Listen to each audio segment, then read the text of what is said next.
Let's assume that you have to choose one of two routes to go to work. Both paths are the same size, and whichever one you go, it will take you the same amount of time. But one of these two roads is a tree-lined highway with little traffic, and the other is a bad-looking road, full of traffic and with many stop signs, and it passes right next to the garbage dump. Which one do you choose?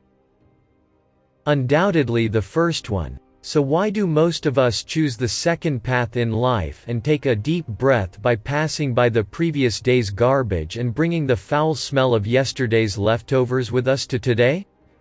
The reason is that we do not know there is a more pleasant way to reach the destination. A path that can be reached faster than before.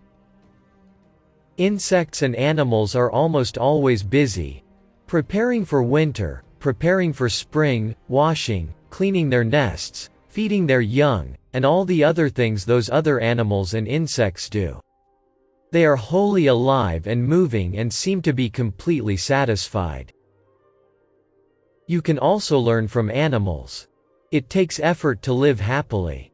When we neglect, things don't make progress, and that's what every captain knows about his ship, every athlete about his body, every student about his mind, and every gardener about weeds that grow by themselves knows. We need effort because the effort is human privilege and passion for learning, self-examination, experimentation, and experience. The mistake most people make here is that they work only to achieve the final goals and not to enjoy the work. And that's why when they don't reach their desired goals, they feel despair and depression. Most people ignore the pleasure they can get through good human relations with their colleagues while working because people and their values are not paid attention to. This type of person does not have a smile on their face and does not enjoy making others laugh. They do not use love, friendship, and intimacy, nor allow anyone to love them. The reason for this is the formation of a kind of alienation between people in the work environment. If this wall and barrier built by the same people collapse, if people see each other and feel each other's existence, if respect in the true sense replaces bitter relationships and thousands of other ifs, then people can enjoy doing the work. A marketer may call everyone from morning to night to sell his product, get no success, and then conclude that he has had a bad day. Someone needs to tell him it isn't. He needs to make those calls because that's what he wants, and he needs to enjoy his ability to experience new things. If we can adopt the attitude that, I will enjoy everything I do just for the sake of doing it, achieving any result is a reward. Emerson said, "The reward of a perfect work is its completeness." Depending too much on results takes us out of the present moment. One can always look at the distance and ignore what is happening at this moment. But in this way, we have taken away the pleasure of the present. When we can detach ourselves a little bit from thinking about the result, that's when we can enjoy what we do. Suppose you are at your mother-in-law's house and suddenly decide to surprise her by washing her car. One way is to think the whole time, I'm so wet. I hope he thanks me sincerely for this, or I'll be very angry. This is the attitude of a loser. The second way is to say that I want to enjoy washing this car because I am in control of my mind, and if I want to enjoy it, I can. I want to see how fast and with what quality I can finish this work. Well, if your mother-in-law thanks you for this service, excellent. This is a tip. And if it doesn't, it's still not bad. You've had your fun anyway. If we work for the love of work and responsibility, there will be no more problems. Because results always come because it is a requirement, a must. It is a law. But if the results are delayed, or don't arrive when you expect them, don't let it ruin your entire week or year. Listen to this. Results always come. The story of Fritz Kreisler, the great violinist, is a beautiful example of the connection between effort and success.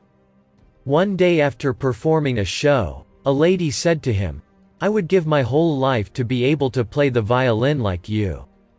Chrysler smiled and said, "So did I. All we have is this moment." Our level of peace of mind and individual efficiency is determined by our ability to live in the present moment. Regardless of what happened yesterday and what may happen tomorrow, the present is where you stand.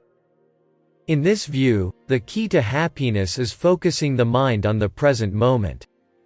One of the exciting things about children is that they completely immerse themselves in the present moment. They get entirely caught up in their current activity, which can be watching a cockroach, drawing, building a sandcastle, or anything else. We learn the art of thinking and worrying simultaneously as we grow up. We allow the problems of the past and the problems of the future to accumulate in the present, and thus, we lose the present. We continue to learn to postpone our pleasures and joys and always hope for different futures. Living in the present means enjoying whatever we are doing for its own sake and not just looking for the end goal. When Eleanor Roosevelt, the wife of U.S. President Franklin Roosevelt, was asked how she had the energy for all projects, she replied, "Because I never waste time thinking about the past." Don't waste time thinking about the past, remembering regrets, reliving past mistakes, and crying over lost successes. Let's assume that you have to choose one of two routes to go to work. Both paths are the same size, and whichever one you go, it will take you the same amount of time. But one of these two roads is a tree-lined highway with little traffic, and the other is a bad-looking road, full of traffic and with many stop signs, and it passes right next to the garbage dump. Which one do you choose? Undoubtedly the first one. So why do most of us choose the second path in life and take a deep breath by passing by the previous day's garbage and bringing the foul smell of yesterday's leftovers with us to today? The reason is that we do not know there is a more pleasant way to reach the destination. A path that can be reached faster than before. And the destination may be the place you choose, not the place you think you should accept.